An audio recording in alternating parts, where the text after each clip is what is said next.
Assalamualaikum dear students. I hope you are all fine and doing great. Our today's topic of discussion is enzyme. Enzymes are called as the biocatalyst. Biocatalyst itself is composed of two terms. One is a bio, other is a catalyst. Bio means living organism. Catalyst means such a substance which speed up the chemical reaction that is called as a catalyst. बच्चे मैंने जो बात की मैंने ये कहा है कि जो एंजाइम है इसको हम बायोकैटालिस्ट कहते हैं. बायोकैटालिस्ट मीन ऐसा सब्सटेंस जो केमिकल रिएक्शन को स्पीड अप करता है किसके अंदर, लिविंग ऑर्गेनिज्म के अंदर, that is called as a biocatalyst. Is it clear? Okay, अब हम इसको डिस्कस करते हैं, रीड करते हैं.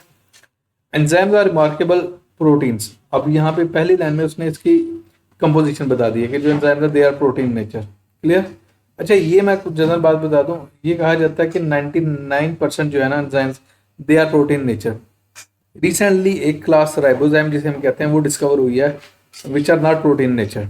एनीवेज नेक्स्ट रीड करते हैं. Enzymes are remarkable proteins which speed up chemical reaction that would otherwise occur at very slow speed. कहता है अगर ये केमिकल रिएक्शन जो क्या उसे कहते हैं एंजाइम एक्ट अपॉन ना करें तो ये जो केमिकल रिएक्शन है बहुत स्लो स्पीड पे होंगे. In this chapter will study the unique characteristic of enzyme. इस चैप्टर हम एंजाइम के कैरेक्टरिस्टिक्स को देखेंगे and uncover how they perform their work. और हम ये भी अनकवर करेंगे वो अपना वर्क कैसे परफॉर्म करते हैं. मीन हम उनकी कैटालिटिक एक्टिविटी देखेंगे ये how they perform there activity. We'll also explore various factors that influence their activity. हम वो फैक्टर्स भी देखेंगे जो इनकी एक्टिविटी को क्या करते हैं, अफेक्ट करते हैं. क्लियर? अब हम नेक्स्ट देखते हैं मेटाबॉलिज्म. मेटाबॉलिज्म को बच्चे मैं डिफाइन करता हूँ. Set of all the chemical activities occurring within a cell. एक सेल के अंदर होने वाली जितनी भी केमिकल एक्टिविटीज है ना that is called as a metabolism. और मेटाबॉलिज्म को बेसिकली दो में डिवाइड कर दिया जाता है. One is the catabolism, other is the anabolism. Catabolism क्या है, डिस्ट्रक्टिव वन है. एनाबॉलिज्म क्या है, कंस्ट्रक्टिव वन है. डिस्ट्रक्टिव वन में पता क्या होता है, लार्जर मॉलिक्यूल ब्रेक करते हैं, स्मॉलर वन बनते हैं. और एनाबॉलिक में क्या होता है, उसे कंस्ट्रक्टिव कहते हैं. As the name indicate smaller molecule will combine to form the larger one that will be called as the anabolic reactions. Let's read. Metabolism sum of all the chemical activities occur within an organism to sustain life. Keep one thing in your mind, metabolism is necessary for the survival of living organism. जब तक बच्चे क्या उसे कहते हैं living organism survive करना होगा उसके अंदर मेटाबॉलिज्म का होना जरूरी है. मेटाबॉलिज्म होगा तो लाइफ कंटिन्यू होगी, अगर मेटाबॉलिज्म नहीं होगा तो लाइफ कंटिन्यू नहीं करेगी.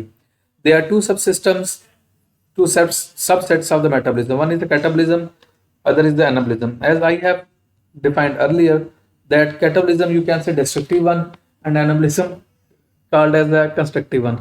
अच्छा बच्चे मैं साथ उर्दू में करता हूँ. कैटाबॉलिज्म मीन डिस्ट्रक्टिव जिसमें तोड़ा जाता है, लार्जर मॉलिक्यूल ब्रेक किया जाता है, स्मॉलर वन में कन्वर्ट किया जाता है. क्लियर? और याद रखिएगा जब कैटाबॉलिज्म होता है वो एनर्जी प्रोड्यूस करता है. Let's read no. अब इसको रीड करते हैं. Catabolism involves the breakdown of complex molecule into simpler one releasing energy in the process of. Okay, इस प्रोसेस के दौरान क्या होगा, एनर्जी रिलीज होगी. अब इसको रीड करते हैं. Cellular respiration in which food mean glucose molecules broken into carbon dioxide and water to get energy. Basically पता क्या किया जाता है सेलुलर रेस्पिरेशन में बच्चे, ग्लूकोज को ब्रेक किया जाता है in the presence of oxygen. और जब ऑक्सीजन की प्रेजेंस होती है तो ग्लूकोज ब्रेक होता है, एटीपी प्रोड्यूस होता है, प्लस कार्बन डाइऑक्साइड प्रोड्यूस होती है, प्लस वाटर प्रोड्यूस होता है. क्लियर? अब आगे एक और इसकी एग्जांपल दी गया लिपोलाइसिस. अगर लिपोलाइसिस पे टर्म पे गौर करें ना, it is composed of two terms. One is the lipo, other is the lysis. Lipo mean lipids, lysis mean breakdown. Okay, in which lipid, fat, is broken into fatty acid and glycerol because fats are composed of two things. One is the fatty acid, other is the glycerol, and glycerol is an alcohol. Fatty acid is an acid. Clear? These two things combined form the lipid, which can be used for getting energy. अब बच्चे याद रखना हमारे body के अंदर जो energy के source के तौर पर यूज होते हैं, एक यूज होते हैं कार्बोहाइड्रेट, दूसरे यूज होते हैं लिपिड्स.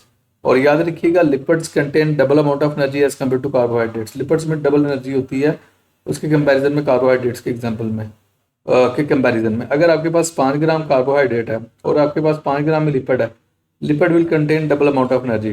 मैं आपको एग्जांपल देकर बताता हूँ.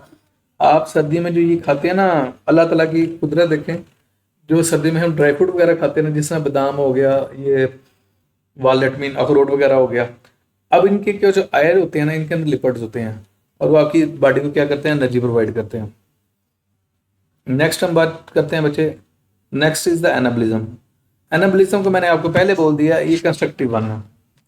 Anabolism involve building up complex molecules from simpler one. This process consume energy. इस प्रोसेस में क्या होगा, एनर्जी कंज्यूम होगी। Examples include photosynthesis in which carbon dioxide and water join to make glucose. ये फोटोसिंथेसिस है जिसमें क्या होता है, कार्बन डाइऑक्साइड वाटर क्या करते हैं, कंबाइन करते हैं और वो क्या करते हैं, ग्लूकोज बनाते हैं। That process called as a photosynthesis. During this reaction water is consumed, carbon dioxide is consumed, and light is being absorbed by the chlorophyll. Chlorophyll absorbs the light, and as a result, glucose is produced. And this process occurs within the leaves of the plants. Clear? And as a byproduct, oxygen is produced. और byproduct तो पे क्या होता है, oxygen produce हो जाता है.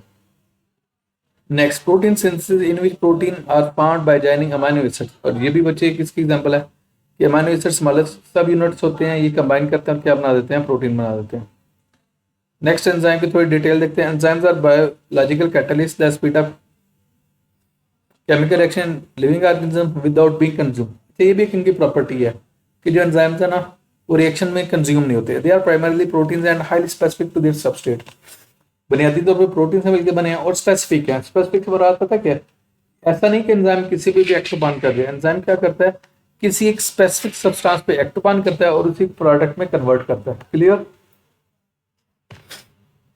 The molecule that undergoes enzyme control reactions. Okay, अब ये बेसिकली डेफिनेशन उसने की है सबस्ट्रेट की कि सॉरी बच्चे क्या उसे कहते हैं, सबस्ट्रेट वो सब्सटेंस है जिसपे एंजाइम एक्ट ऑन करता है। Clear? Most enzymes can speed up the reactions million times faster than uncatalysed reaction.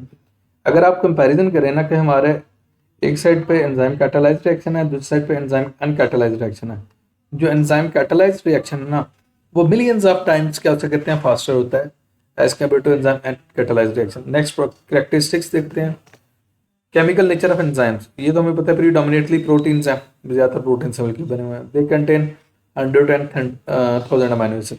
Next globular structure, जो एंजाइम्स होते हैं they are globule shape, mid road shaped होते हैं।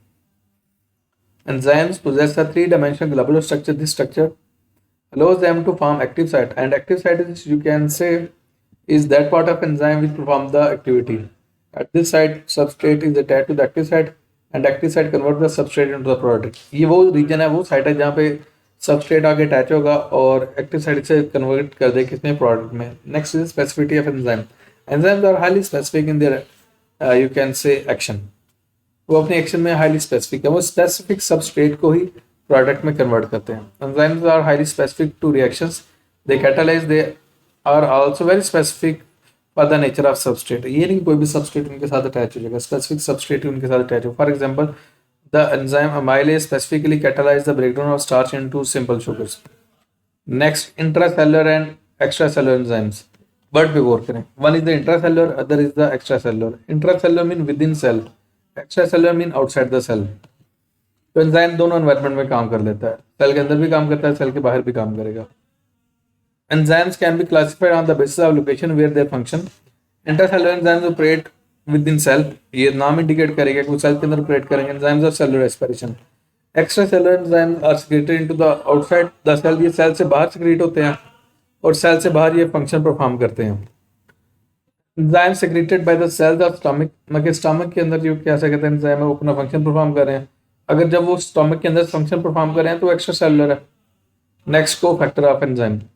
बच्चे बहुत सारे ऐसे एंजाइम्स हैं which require non-protein part for their proper functioning, and that non-protein part which is required by the enzyme for its proper functioning, that is called as a cofactor। जो मैंने cofactor की definition कर दी। Many enzymes require additional non-protein molecules to fully active, okay, such non-protein molecules are called cofactor। There are two main groups of the cofactor: inorganic cofactor and organic cofactor। Inorganic cofactors include metal ions like iron and magnesium ions, okay। The organic cofactors are of two types, दो type के। One is the prosthetic group, other is the coenzyme। Prosthetic group tightly bind with the enzyme. Examples are certain vitamins, biotin and heme group। Coenzyme ये बच्चे loosely bind होते हैं enzyme के साथ and may be released during the reaction, release हो जाएंगे reaction के बाद। Examples include many vitamins and nucleotide, NAD, nicotinamide adenine dinucleotide। Okay, next, enzymes require enzymes action in complex metabolic reaction। बहुत सारे ऐसे एंजाइम्स होते हैं जो मल्टीपल स्टेप प्रोसेस रिएक्शन में इन्वॉल्व होते हैं। मैं आपको एग्जांपल शो करता हूँ।